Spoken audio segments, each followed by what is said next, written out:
stand next to the Spartans on the right wing, as they do at the Battle of Mantinea in 418, just as they did at the Battle of Plataea in 479. Tegea has no interest in getting hooked up with Argos. But the city of Mantinea, just north of Tegea, was a rival to Tegea. It was also an Arcadian city. The Mantineans were superb hoplites. They fought with great distinction in the Archidanian War, particularly in northwest Greece. They had remodeled their constitution as a democracy. They had carried out what the Greeks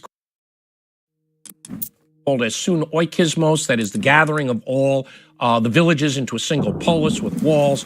They had territorial claims against both Tegea and Sparta. They immediately joined the Argive-sponsored league.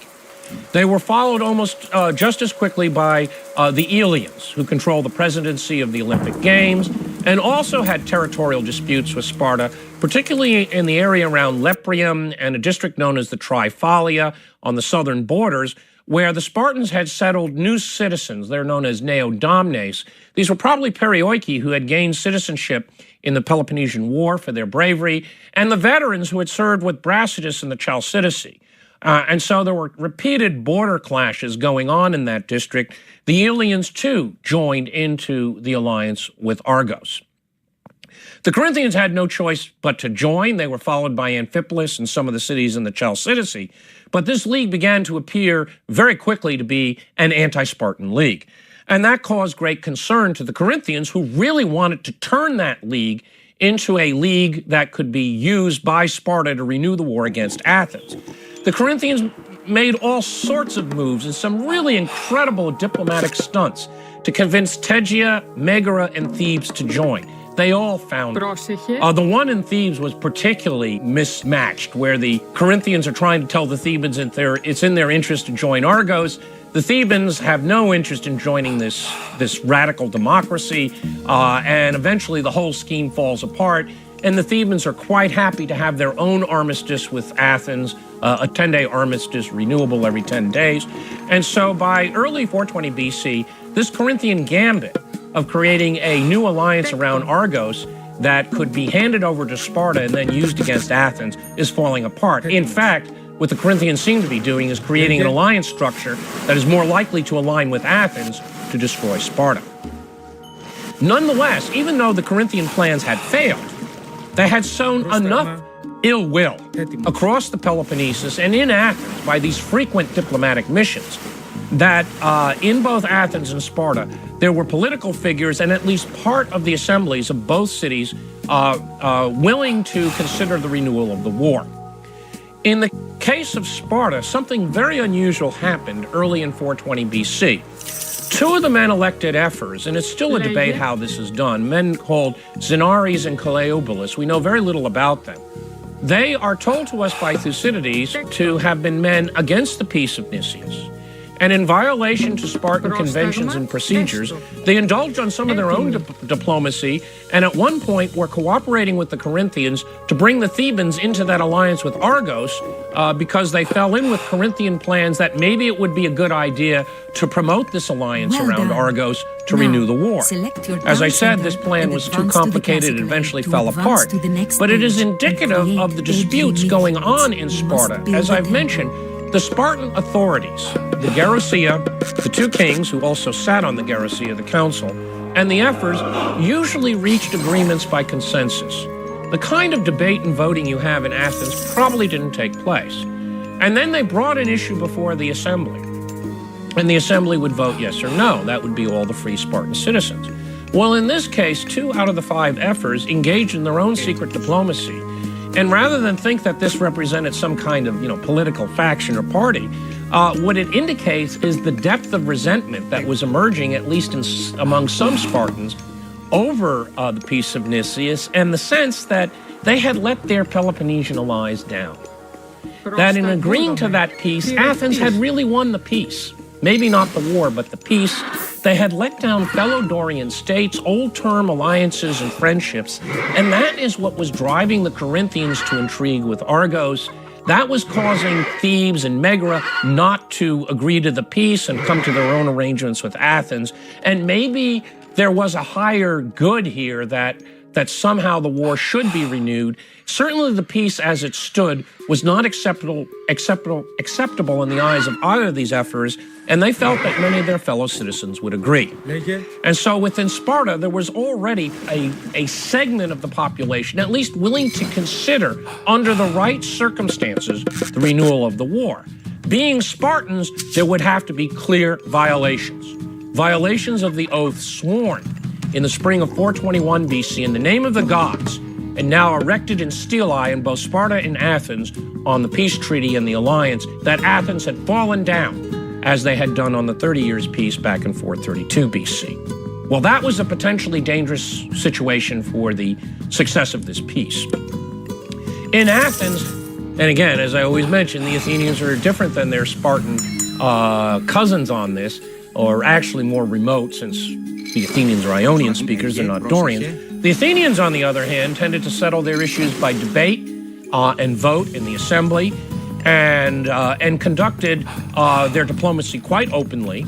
And by early 420 BC, Nicias found a new opponent in a man named Alcibiades. In 421 BC, Nicias probably faced no serious challenge in the assembly. Now, there are a number of demagogues running around, guys like Phaeax and Hyperbolus, who later gets ostracized, but they were all small fry. None of them could claim the mantle of Cleon. None of them really had an alternate to the policy of peace in 421. In 420 BC, Alcibiades did. There were enough charges of bad faith on the part of the Spartans. The Athenians had handed their prisoners they had taken from the Spartans back in 425 BC. They'd handed them back to the Spartans. The Spartans could not get the Thebans to release the Athenian prisoners. The Thebans were supposed to return the fortress of Panactum, and they did. They totally dismantled the fortress and handed it back to Athens in early 420 BC, just to annoy the Athenians. And that was just another example of bad Spartan faith on it. And the Spartans really found that situation kind of hopeless, and nothing they could do to allay these suspicions, since the Peloponnesians were all acting, or at least the main states in the Peloponnesian League were acting on their own. Alcibiades, at the time, was probably about 30 years of age. He is the son of Cleinias, who is a prominent Athenian politician, a man who fought in the Persian Wars, who proposed an important decree back in 448 BC for the reorganization of the Athenian Empire.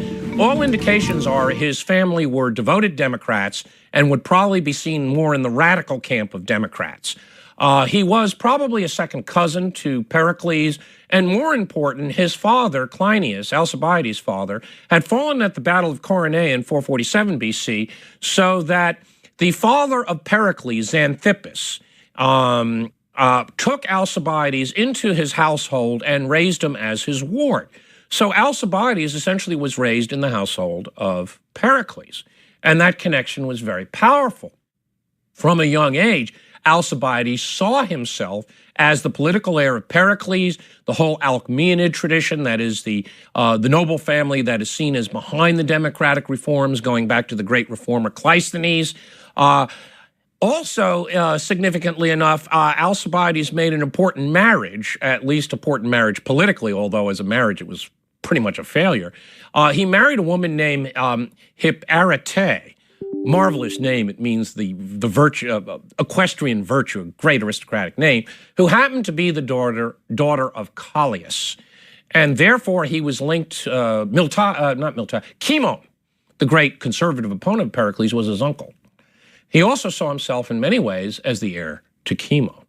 And in understanding Alcibiades' antics and acrobatics, diplomatic and military, in the later stages of the Peloponnesian War, you have to realize Alcibiades had these two legacies in mind. He was going to be the greatest orator and political leader since Pericles, and the greatest general since Cimon, and probably in the back of his mind, meaning, gee, if I had lived in the 6th century BC, I could also be the tyrant of Athens, like Pisistratus.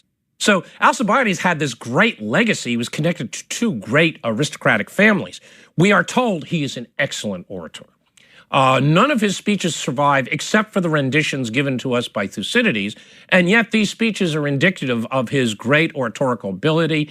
He's classed as the greatest orator in Athens, at least by some, until Demosthenes, who in the age of Alexander the Great and Philip of Macedon is hailed as essentially the greatest orator in the Athenian tradition. He had an endearing lisp and a tendency to stop as he was orating into the assembly to search for the proper words. I always get the feeling he has something of this 18th century English British conceit, with a slight lisp and even a little bit slow at times, and then rushes to the punchline. And he spoke in very powerful and yet understandable words, which I also suspect contrasted with the gesticulation, the harsh words used by the demagogues, which Thucydides and conservative Athenians saw as almost gutter language, and the very ornate language and sophisticated language used by the political conservatives and oligarchs. Alcibiades knew his audience. He knew exactly how to put the words together and persuade the Athenian assembly. He also was an absolutely outrageous figure. Just to give you a couple of indications of that, by the time he emerges on the political scene, he had entered 7 chariot teams at Olympia and won first, second, and fourth place. No one had entered that many Olympic chariot teams, and this is all done in the sort of the style of the patronage for Cimon. But everything Alcibiades did as patronage for a city also redounded to the credit of Alcibiades. So he's a remarkably controversial figure. By 30 years of age, he had dabbled in the sophistic movement, the intellectual movements of Athens. He was linked to Pericles. He was known for his outrageous lifestyle, accused of impious actions. He later parodies the Eleusinian Mysteries. He's a lot like those British clubs in London in the 18th century, running around, carrying out black masses and doing all sorts of naughty things they shouldn't do. In any event, he's an absolutely outrageous figure, and above all, he was an aristocrat. He was from a great family. Alcibiades takes it upon himself to oppose Nicias in peace, and he easily can outtalk Nicias in the assembly. In 420 BC, a critical point comes in which the Spartans send a mission to Athens to explain all of the problems over the prisoners, Panactum, why the Peloponnesians don't follow the peace of Nicias. And this effort in the spring of 420 BC was apparently a good faith effort on the part of most Spartans to negotiate out of the problems arising over the last year and to implement the peace. Significantly, these envoys, when they arrived in Athens, did not seek out Nicias, but sought out Alcibiades. And the reason for that is Alcibiades was the proxenos of Sparta. He was known to be critical of the peace and yet at the same time had these ties. And they went to Alcibiades hoping if he could be courted and won over to this position, that the assembly would settle or at least iron out the points of dispute in the peace, those terms that had not been implemented, and repair relations between Athens and Sparta and avoid an outbreak of war. Well, Alcibiades duped these guys. He claimed, he actually convinced them to go before the assembly and claim they were a preliminary embassy without powers to negotiate, when it was quite the opposite. These envoys could have negotiated anything in the name of the Spartan people. And the reason he said this is that it was a tactical device. It would be better if they acted as preliminary and Alcibiades would support them because there were so many critics running around. You just don't know what these clowns are going to say in the assembly, guys like Phaeax and the like. Well, what happened is these Spartans agreed to this, and when they claimed they didn't have full powers in the assembly, Alcibiades immediately turned on these guys and said that Sparta was not serious. They were shocked. Many Spartans never forgave Alcibiades on this. He went back on his word, and the Athenian assembly just dismissed him out of hand, and Alcibiades then immediately introduced the second set of people he was entertaining in Athens, and those were the envoys from Argos, Elis, and Mantinea, who showed up and said, wouldn't Athens like to join our alliance? And the Athenian people at this point said yes. They voted an alliance to join these 3 city-states who had been moved into alliance by Corinth the year earlier. A truly bizarre turn of events. Thucydides records the treaty. It stipulates that any member of the alliance, this quadruple alliance, could evoke the other 3 to come to the aid should they be attacked. It was an alliance separate from, but clearly out of, that whole deal that Corinth had put together a year earlier. And the Argives, Mantineans, and Eleans wanted that Athenian aid because their intention was to attack Sparta. What Alcibiades had done within less than a year had put the Athenian people in a really bizarre situation. They had a treaty and a 50-year alliance with Sparta, And at the same time, they had alliances with two ex-Peloponnesian allies, plus Argos, whose avowed purpose was not revealed, but everyone could essentially agree would lead on a collision course with Sparta. So Athens had treaty obligations with the two potential belligerents in the Peloponnesus, and it would take a great deal of talking on the part of Alcibiades to make sure that the Athenian public stayed on the side of Argos rather than Sparta in any of these disputes. Well, the Spartans were quite surprised, probably